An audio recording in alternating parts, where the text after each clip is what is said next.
கதை பிடித்திருந்தால் லைக் பண்ணுங்க, சப்ஸ்கிரைப் பண்ணுங்க. பக்கத்துல இருக்க பெல் பட்டனையும் ஒரு தட்டு தட்டி விடுங்க. அப்பொழுதுதான் நாங்க போடுற வீடியோ உங்களுக்கு நோட்டிஃபிகேஷன்ல வரும். வாங்க கதைக்குள்ளே போகலாம். சம்பவம் அண்மையில்தான் நடந்தது. பெயரை மாற்றி எழுதியுள்ளேன். ரம்யாவின் கணவருடன் பிறந்தவள் ஒரு சகோதரி.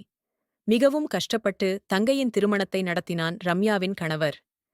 திருமணமாகி 7 வருடங்களாகியும் ரம்யாவின் நாத்தனாருக்கு குழந்தையில்லை. ஆகவே முறைப்படி பதிவு செய்து அநாத இல்லத்திலிருந்து ஒரு ஆண் குழந்தையை தத்து எடுத்தனர். அவனுக்கு ஆருஷ் என்று பெயரிட்டு இருவரும் அன்பாக வளர்த்து வந்தனர். ஆட்டோ ஓட்டுநராக இருந்தாலும் ரம்யாவின் நாத்தனார் தனது வளர்ப்பு மகனுடன் சந்தோஷமாக வாழ்ந்து வந்தனர். ஒருநாள் ஆட்டோ ஓட்டச் சென்ற ரம்யாவின் நாத்தனாரின் கணவர் திடீரென்று மாரடைப்பு வந்து காலமானார்.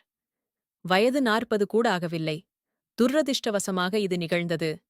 அந்த அதிர்ச்சி தாங்காலேயே ரம்யாவின் நாத்தனாரும் கண்ணை மூடினாள். கடைசியில் அவர்களின் வளர்ப்பு மகன் அனாதையாய் நின்றான். 5வது படித்து வந்தான். அவனை என்ன செய்வது என்று உறவினர்கள் யோசித்தார்கள். ரமா அந்த குழந்தையைதான் வளர்க்கின்றேன் என்று கூறி முன்வந்தாள்.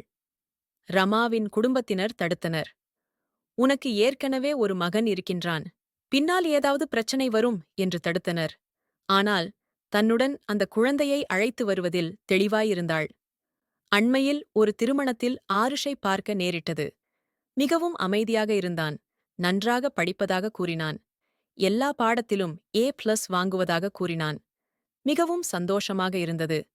சில பேருக்கு சோதனைகளை இறைவன் கொடுத்தாலும் அதிலிருந்து மீண்டு வருவதற்கு வழியையும் அவனே கொடுக்கின்றான்.